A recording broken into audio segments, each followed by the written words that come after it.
Et bonjour à tous, c'est Double J pour Squash FM. On se retrouve pour un nouveau récap de Dynamite tous ensemble. Je vous rappelle, avant de vraiment commencer, comme d'habitude, c'est fait en partenariat avec la chaîne de l'ami Philoussi, que je vous mets en description et dans le premier commentaire, avec donc lui de son côté qui fait les reviews de Collision du côté de WWE. Également chez les Sauveurs, il y a eu une preview de All Out qui est sortie hier.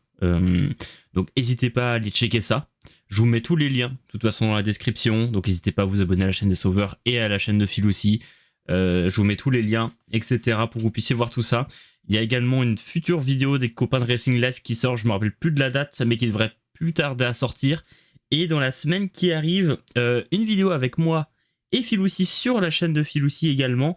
On va parler de TJPW Wrestle Princess, donc qui est là au jour où j'enregistre, qui est passé là ce matin, le 20 septembre. Et donc on va faire une petite vidéo, on va parler de ça qui me semble est censé sortir le 26 septembre. Mais comme d'habitude, je vous fais le petit récap dans la description. Et on part en tout cas tout de suite du côté de AEW September to Remember, un show spécial de 3 heures à London, Ontario, Canada. Au Canada Live Place, devant un peu plus de 3600 personnes. Un bien rempli, ambiance sympa, public canadien qui est assez vocal. D'ailleurs, je crois qu'après le show, Tony Khan a fait un post où il disait qu'ils vont faire ça tous les ans, je crois.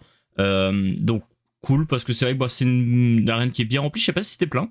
Aucune idée à ce niveau-là. J'ai pas trop checké la capacité de la salle. Mais déjà, 3600 personnes, c'est déjà très bien. Donc, cool. Cool. Un bon show, en tout cas. Qui démarre avec Kyle Fletcher et Adam Page qui viennent pour signer le match pour le titre à All Out. Donc petite signature de contrat, on les voit sur une grande table. Donc Casey commence voilà, en disant qu'il avait jamais vu un talent comme Fletcher. De toute façon, il nous l'a déjà dit un petit peu sur les semaines passées. Voilà, Page qui à son âge n'avait pas le talent de Fletcher, ce qui est peut-être un peu vrai. Moi, j'ai pas trop connu Adam Page sur cette période-là, mais c'est vrai qu'on en entendait moins parler que Fletcher. Alors peut-être aussi l'exposition était moins grande chez il semble que Adam Page devait être du côté de l'NJPW à l'âge de Fletcher. Donc, et il n'était pas non plus était pas non plus numéro 1 dans le Bullet Club. Donc voilà, l'exposition était moindre, mais peut-être qu'il marque un point également à ce niveau-là. Voilà, et Page après il enchaîne en disant que Fletcher un jour ce sera le leader de l'élite, mais pour ça il va devoir mériter le titre. Il va devoir y aller par lui-même. Et donc Page lui indique que dans le contrat, comme d'habitude, il y a une clause que s'il est disqualifié, il gagne pas le titre, voilà. S'il y a une intervention des membres de la Don Case Family, il perd le match. Mais si intervention de la Don Case Family, Kyle Fletcher perdra aussi le titre TNT, qui sera rendu vacant. Donc, chose un peu intéressante parce que en plus du côté égo, on essaye de forcer la main à Kyle Fletcher pour qu'il ait vraiment pas le choix. Alors en général, quand on insiste autant sur le fait qu'il n'y aura pas d'intervention, c'est souvent qu'il y en aura une. Après, du côté de l'élite, en général, c'est pas trop ils aiment pas non plus trop faire des interventions, mais du coup, vu qu'ils assistent autant là-dessus, je m'attends à ce qu'il se passe quand même quelque chose. Mais on verra bien. Ça risque d'être intéressant à ce niveau-là. Derrière, on a Fletcher voilà, qui la joue super arrogante, qui fait une très bonne promo de méchant là-dessus. Voilà, on dirait qu'il va remporter le titre, en disant que voilà, il est meilleur que Page. Il redit un petit peu ce qu'a dit Don Callis avant, mais avec une autre delivery qui est complètement différente de celle de Don Callis. Et Page, lui, qui dit qu'il veut pas être déçu par Fletcher. Moi, je trouve que ça marche bien. Là où le truc, c'est que Page, il a une forme de parler qui est très, très humaine. On n'a pas l'impression qu'il essaye de se rappeler de son texte, etc. Les choses ont l'air de lui venir assez naturellement. Donc, dans la manière de faire ses promos, etc. Et ça, je trouve ça cool. Fletcher, je trouve un chouïa plus classique, on va dire. Mais ça marche très bien tout de même.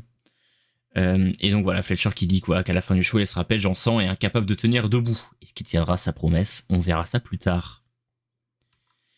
On commence les premiers matchs avec Moxley contre Roderick Strong, un super match. J'ai trouvé que c'était un très bon match, un très bon opener pour le show.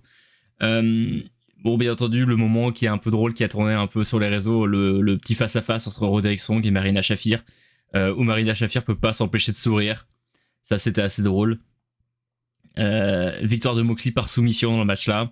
Moi j'ai trouvé vraiment le match était cool, Roderick Strong c'est un super catcheur qui mériterait, qui est très bien dans ce genre de rôle là au final, où il perd contre des gros et qui gagne contre les un peu plus petits. C'est un très bon upcarder je pense, et faut qu'il garde à peu près cette place là. Moi j'ai trouvé, je pense que Moxley a peut-être aussi ce côté qu'il est peut-être un des meilleurs lutteurs TV chez All Elite. Aujourd'hui il y avait beaucoup les gens qui se disaient bon bah maintenant qu'il a perdu le titre faut que Moxley prenne une pause, etc. Au final Moxley il a décidé de se dire non je prends pas de pause, moi j'enchaîne.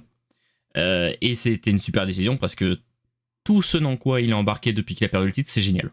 Donc faut qu'il continue dans ce sens là. On a une petite promo là qui était du côté de Collision, où MJF s'enferme avec Tony Khan là dans cette espèce de mobilhome là, où il va se plaindre de son traitement et qui s'est fait arnaquer sur le contrat de All-In qui peut plus cash-in dorénavant. Il est obligé de donner une semaine de préavis avant le cash-in. Et voilà, qu'il a pas envie de faire un match plus inestable contre Mark Briscoe. Bon voilà, MJF qui se plaint et qui est pas content et qui dit que voilà il laissera Mark Briscoe pour mort. Bobby Lashley contre Toa Liona. Alors je m'étais jamais rendu compte que Toa Liona il était aussi impressionnant physiquement. Le, le fait de l'avoir en face de Bobby Lashley comme ça me dit ah oui en fait il est ça c'est un gros monsieur quoi. Et d'ailleurs j'ai trouvé que je m'attendais à pas grand chose de ce match là quand je l'avais vu. Moi je pensais que ça allait être un match de 3-4 minutes qui allait vite partir en couille, etc. Au final on a un vrai match de catch entre deux big men et ça a super bien rendu. C'était un très beau match. J'ai adoré à un moment, Liona fait un Samoan drop sur Bobby Lashley, sur l'angle du tablier du ring, là, vers l'extérieur. C'était assez impressionnant. Le match était étonnamment cool. Je m'attendais à rien de ce match-là. Je m'attendais, comme je vous disais, à un match de 3-4 minutes où il y a juste des interventions, etc. Et au final, on a eu un vrai bon match avant que ça commence à partir dans tous les sens. Et Lashley qui gagne sur le Hurtlock. C'est propre, on s'attendait à ce résultat-là, mais surpris par le match. Une belle surprise.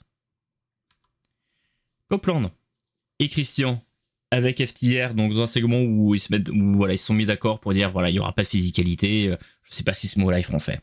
Dites-moi si c'est français, physicalité, je suis pas sûr. Donc voilà, FTR ils parlent un peu de leur historique, ils rappellent des équipes qu'ils ont pu affronter à NXT, à WWE, chez All Elite, ils citent notamment Gable Jordan, les Bucks, par exemple, puis qu'ils citent aussi Big Cass et Enzo.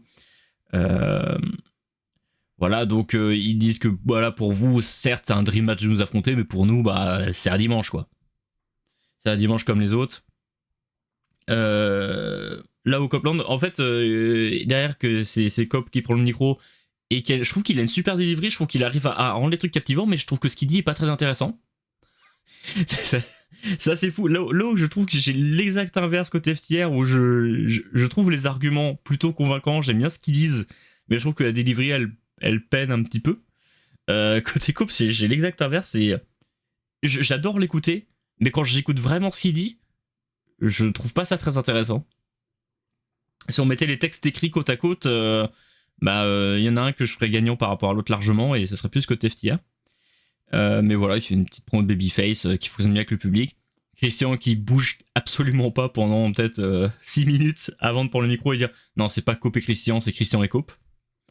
Voilà, ça c'est incroyable. Et puis après il dit bon bah écoutez, on a dit que s'il y avait physicalité, il y aurait une amende de $200,000. Moi je suis riche, donc je vous pète la gueule. Et du coup ça part à la bagarre. Et après, la gueule de Dax Harwood, elle est incroyable. Et je pense qu'il s'est pris un sale coup dans le nez, et franchement ça rend très très bien. En backstage, les Bucks qui après avoir gagné donc les $500,000 la semaine dernière, voilà, forcément ils ont récupéré les costumes, ils ont l'air un peu contents, ils ont dit on s'est réarrangé pour l'entrée, on file un peu de thune à René Paquette, elle le mérite amplement. Voilà, ils disent qu'ils vont avoir une belle entrée, et voilà, ça redevient des main eventers, c'est plus des jobbers, c'est des main eventers. Et d'ailleurs on le voit sur l'entrée, ils ont récupéré les feux d'artifice, ils ont même fait des petits extras. Il file un petit billet à un mec dans le public qui a une pancarte Young Bucks c'est la meilleure équipe. Et voilà, bon c'est cool parce que ça, j'en ai parlé un petit peu sur les semaines présentes, mais c'est vrai que je trouvais que c'était... Moi, même si Lang, ça me faisait de la peine pour les Bucks pendant tout le long, je trouvais ça cool quand même qu'ils arrivent à se renouveler très régulièrement et que toutes les semaines, c'était quelque chose de différent qui arrivait et pas juste un truc où on s'enferme pendant 3 mois où ils font la même chose. Là, au final, toutes les semaines, ça c'est un peu, le running gag s'est renouvelé, ça n'a pas été tout le temps pareil. Et là, au final, on s'arrête déjà. Mais on montre qu'il y a un des frères qui est plutôt plus dépensier que l'autre, donc est-ce que ça va tenir longtemps comme ça, on sait pas. Peut-être qu'ils vont tout claquer en 2 semaines.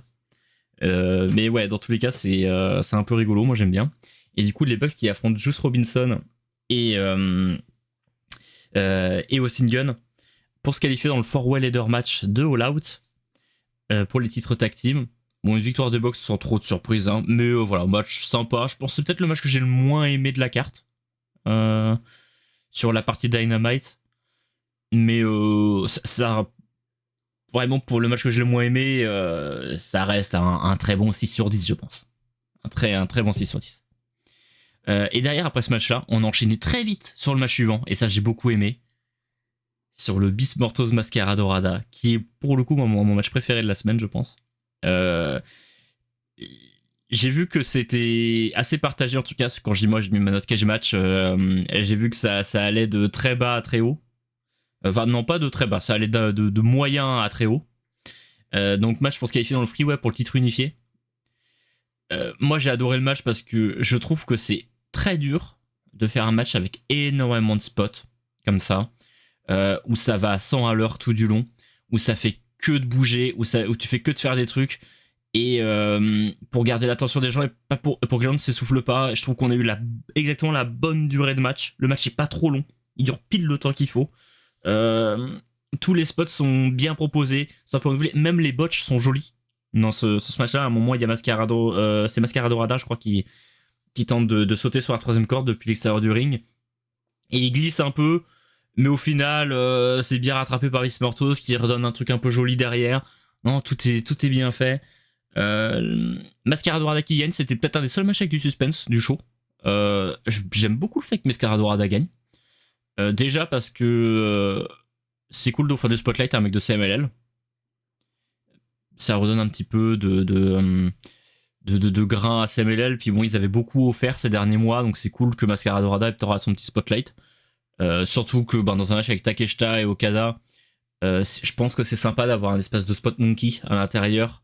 Alors, dire que Mascaradorada est un spot monkey, c'est peut-être un peu, c'est peut-être méchant, mais pour le coup, dans le sens très positif du terme, parce que c'est un mec qui le fait très bien. Et je pense que ouais, dans un match Okada-Takeshita, on a un contrat qui aurait pu avoir cette narration très lente. Et un Mascaradorada, ça va apporter une touche d'explosivité dans le match qu'il n'y avait peut-être pas initialement.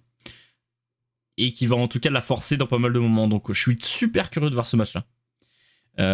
Mais ouais, dans un match là, le Beast Mortos Mascaradorada, c'est un match où c'est difficile de cligner des yeux. Il se passe tout le temps quelque chose. Moi, j'ai beaucoup aimé. Je trouve que c'est un super spot fest. Puis un spot fest qui reste dans le ring. Pas un spot fest où il y a besoin d'échelles, etc. C'est un spot fest avec 2 catcheurs qui sont capables de faire des 780 salto arrière, mais avec 10 cm de hauteur, quoi. Donc, très cool pour moi. Et à la fin, Takeshita et Okada qui s'engueulent un petit peu sur la rampe avec Mascaradorada qui saute vers l'extérieur du ring. Et qui arrive à toucher Okada qui le rattrape très bien, pour le coup. Après, on a eu une petite promo de Tony Storm en haut de la rampe pour Hype le 4-way. Je vais pas traduire ce qu'elle dit. C'est une promo très Tony Storm. Déjà parce que si je traduis ce qu'elle dit, je me fais ban, je pense. Donc, je vais rien traduire. Mais c'était la partie promo est très bien. Puis c'est toujours très joli la façon dont c'est présenté. Et d'ailleurs, ce que j'ai trouvé encore plus joli, c'est effectivement quand Jimmy Hater elle arrive avec Chris Statlander dans la foulée, qui vient de s'interrompre. Ça fait. Et puis moi, je trouve que ça fait ça présente un joli star power au niveau de cette division féminine. Parce que c'est vrai que Jimmy Hater, c'est quand même un joli potentiel de star. Chris Statlander, s'il lui manque une chance, elle le rappelle d'ailleurs, ça fait 4 ans qu'elle a pas eu une chance au titre mondial. Et pourtant, c'est quelqu'un qui présente incroyablement bien. Et en plus, qui est une super catcheuse. Donc ouais, on attendait que ça, de la revoir dans la title picture. Et bon, il y a une Tekla qui arrive pour interrompre le tout. Pour son match contre Queen Aminata. Et cette semaine, j'ai bossé sur les transitions, hein. J'espère que vous le remarquez. Queen Aminata Tekla dans un No Holds Barred. Un peu déçu. Un peu déçu du match. Moi, j'en attendais plus parce que là, se sont déjà affrontés pas mal de fois. Donc, j'aurais bien aimé avoir un petit twist, un petit quelque chose. Au final, c'est un match très classique qui tourne un peu court, je trouve. Mais en même temps, j'étais un peu reconnaissant que ça tourne court parce que je vais être assez honnête, je m'ennuyais un peu dans le match. C'est un peu dommage parce que pour une fois que les filles ont le droit au main event, bon certes le main event est coupé en deux en plus parce que il y a un cut où on tourne vers la partie collision dans la foulée, donc il y a un petit cut au milieu du match, du coup il y a une coupure pub, il y a le cut, donc il y a deux moments de creux un peu et je trouve qu'on rechoppe jamais vraiment le mood du match. J'ai vraiment pas été dedans pour le coup. C'est peut-être moi, mais j'ai pas été dedans. Et victoire de Tekla qui remporte le match, qui reste forte pour partir dans le four-way. Top Flight, du coup, pour démarrer cette partie collision après la fin du match entre Queen Aminata et Tekla, qui du coup était à la fois le main event de Dynamite et l'opener de collision. Donc Top Flight qui tease son match contre la Don Callis Family, Hechicero et je crois que c'est Josh Alexander de mémoire, mais on y retournera un petit peu plus tard.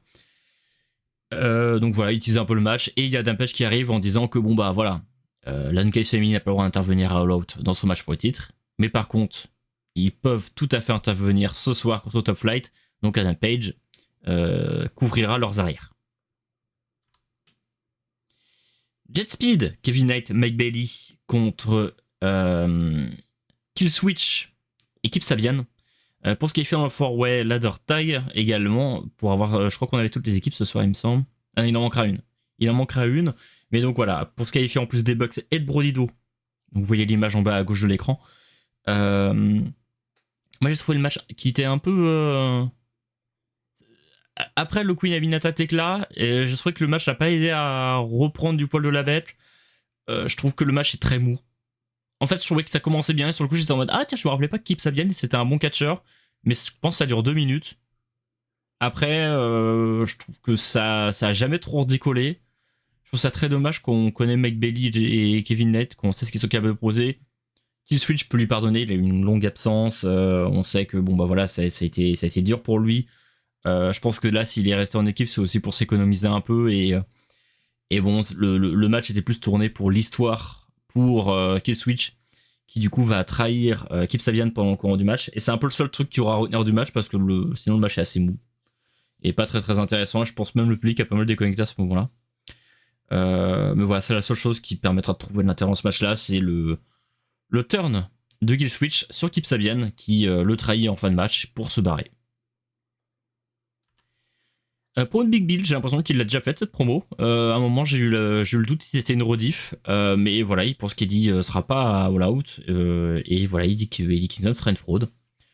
Bon, le build du match Big Bill Eddie Kingston, c'est un choix. Je pense qu'on peut dire ça poliment comme ça. C'est un choix. C'est un choix éditorial. Je l'aurais pas fait comme ça. Voilà. Rio contre Robin Renegade. Match assez court, mais plutôt bien parce que Rio est fort dans ce genre de match. Elle gagne rapidement contre Robin Renegade. Pour avoir vraiment de suspense, il y avait Mercedes Monet aux commentaires. Je trouve que Rio, ça fait du bien de la revoir sur le ring. Mais je vais encore répéter une fois un truc que j'ai déjà dit sur les précédentes reviews, c'est que Rio revient, elle va avoir tout de suite un match pour le titre. Qu'est-ce qu'on en fait après? Parce qu'elle va probablement pas gagner. Donc qu'est-ce qu'on fait des Rio après?